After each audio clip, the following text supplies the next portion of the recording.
So this is just a little insight into how I make my maple syrup at home. We just have two maple trees in our yard that we tap, and we get a little bit of syrup, not a whole lot. It's more just for fun. But the way I do it is I have this tap that's 3D printed. A lot of my stuff is actually 3D printed for making my maple syrup.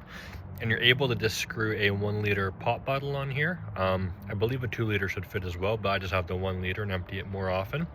So once this gets filled up, I fill it into this container just to store the sap until I'm ready to boil. But yeah, that's just the first setup. It's just, like I say, just a 3D printed tap into the tree, and then it just drips right into here. And I'll show you my other tap, and because they're two different styles, and then I'll show you boiling. So this is the other tap here that I have. It's a little bit different. It originally had the hose on it, but that wasn't working right, so I did it a little bit different here. Just a tap into the tree. Again, it's a 3D printed tap, and then it drains into this jug. As you can see, I got some sap in there, and then I just screw this in the top to hold it up. And then once that gets half full or so it doesn't get too heavy, I'll empty it into that other blue container, and then from there I store it, and then I boil it off. So this is the setup for boiling the sap. Like I say, from that blue container, I filter it through a coffee filter, which I'll show you guys later the way I do that, because I got to print a new filter out for it. So I will show you that once it's done. But I just do it on the edge of the barbecue. It's a natural gas barbecue, and I just boil it off in here. This will take a few hours, and I just add it along the way. And then in the coming weeks, I don't know how much longer the sap will be flowing, but I should show the finished product, and hopefully it turns out well. And if it doesn't, I'll show you that as well too. So I was talking about the insert for the funnel that I had to reprint. This is it just beginning here. Once it gets finished or farther along the way, I'll show it to you again. But this is a 3D printer I use to make most of my stuff for the maple syrup. It's super convenient. Most of the stuff can already be found online. It's not like I had to design it myself or anything. So once this is done, I'll show you how that works.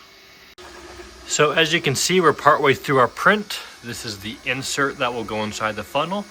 So I can stick the coffee filter inside of it and then filter out the sap and syrup better. And yeah, just an easy way. If you got a 3D printer, you can 3D print most of your parts for maple syrup. If you're in a larger scale, it might be cheaper to buy it, I don't know. But for me with two trees, it's just easier to print everything than to go out and buy it. So I've already used it, and I didn't get a chance to show you. It finished printing later than I expected last night and just wanted to get it done. But here is the finished product on the funnel insert. The plans I found online did have the plans for the matching funnel with it.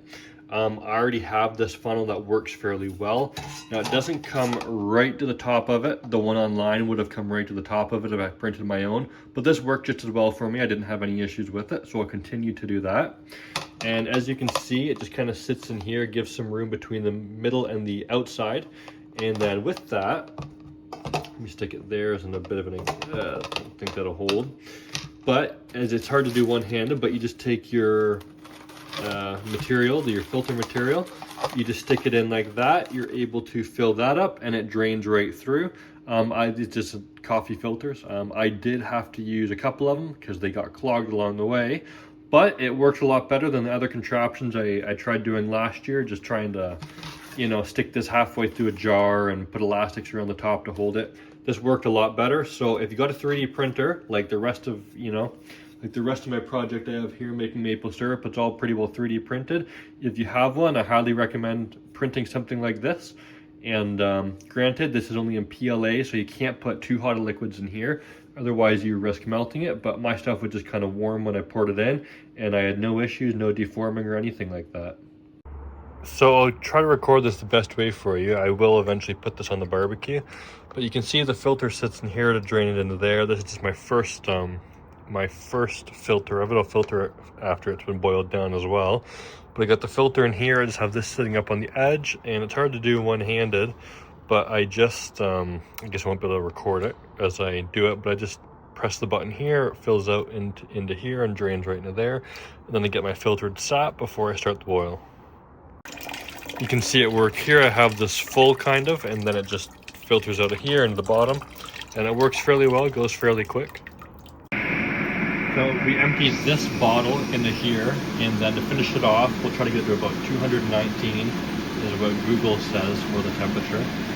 and we're currently at boiling, but this is almost 210. So let this boil down more until we get higher, and then once it's finished, we'll show you the finished result. So we're up to 213.4 now.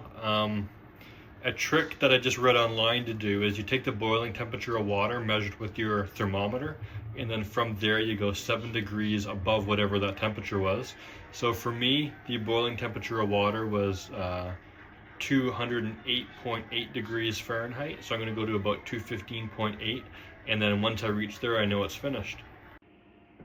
So we've reached our temperature, and from here we will just filter it through the coffee filter into our container at the bottom, and then I'll show you guys the finished product once it's done. So as you go, you just kind of pour it in. It will slowly filter down, and then like I said, once it's finished, I'll come back and show you guys. So here is the finished maple syrup product. This is how much I got of the containers that you saw me boiling it down in. I believe I boiled down about 4 of those in total, and this is what it left me with. The labels from maple syrup we had bought in the past, so you'll have to excuse that. But yeah, this is how much it left me with. It is a bit of a darker color. It's not a light maple syrup. I didn't get it perfectly clear, as you can see, but I'm okay with that. It tastes just the same for me. So anyways, that's my entire setup of how I do maple syrup with 3D printed products, and that's how much I got from my 2 trees. And if you're at home and you got a couple maple trees and a 3D printer, I'd recommend doing it the way I do it. It's cheap, it's fun, it's something easy to do, and you get good maple syrup at the end of it. And actually, one last thing, I don't usually ask this. If you liked anything that you saw here, click subscribe. I'd love to build my followers up so I can continue to do more stuff like this. If you've seen any of my other videos, it's not just maple syrup, but yeah, click subscribe if you're interested.